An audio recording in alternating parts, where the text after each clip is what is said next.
মালদা জেলা পরিষদের বরাদ্দ অর্থে দুটি কাজের আনুষ্ঠানিকভাবে শিলান্যাস হল রতুয়া থানা এলাকায়। প্রথম কাজটি রতুয়া থানার মাকাইয়া এলাকায় ড্রেন নির্মাণ কাজের শিলান্যাস করা হয়।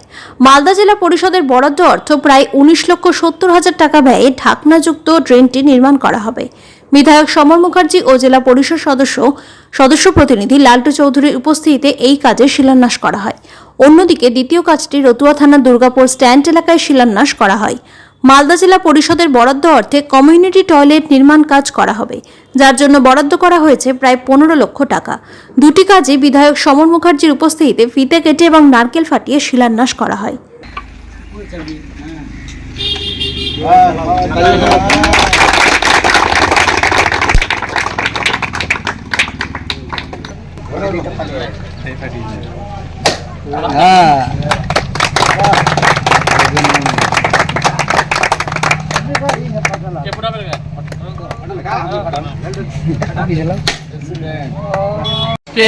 আমরা মালদা জেলা পরিষদের সহযোগিতায় আজকে আমরা দুটা কাজের শিলান্যাস করলাম। প্রথমে আমরা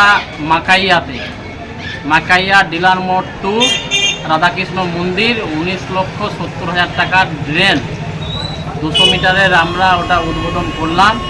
এবং দ্বিতীয়টা আমাদের দুর্গাপুর একটি কমিউনিটি টয়লেট 15 লক্ষ টাকার 4টা রুম হবে, সেই কাজটি আমরা উদ্বোধন করলাম মালদা জেলা পরিষদের পক্ষ থেকে। আমাদের সঙ্গে উপস্থিত ছিলেন মালদা জেলার তৃণমূল কংগ্রেসের চেয়ারম্যান এবং রতুয়া 48-এর বিধায়ক, আমাদের সম্মানীয় অভিভাবক মাননীয় সমর মুখার্জি মহাশয়, এবং উপস্থিত ছিলেন দেবীপুর অঞ্চলের প্রধান, আর উপস্থিত ছিলেন আমাদের তৃণমূল কংগ্রেসের নেতা নেতৃত্বরা এবং মালদা জেলা পরিষদের সদস্যা মঙ্গলী চৌধুরীর উদ্যোগে আজকে আমরা এই দুটা কাজের শিলান্যাস করলাম। এটাতে আমাদের দেবীপুরের এলাকাবাসী অনেক উপকৃত হবে এবং দীর্ঘদিনের দাবি ছিল, ওই দাবিটা আজকে আমরা সার্থক করতে পারলাম। এবং আগামীতে যেসব কাজ আরও বাকি আছে ওটাও আমরা সম্পূর্ণ হারে পূর্ণ করব, এই আশা আমরা রাখি দেবীপুরবাসীর কাছে।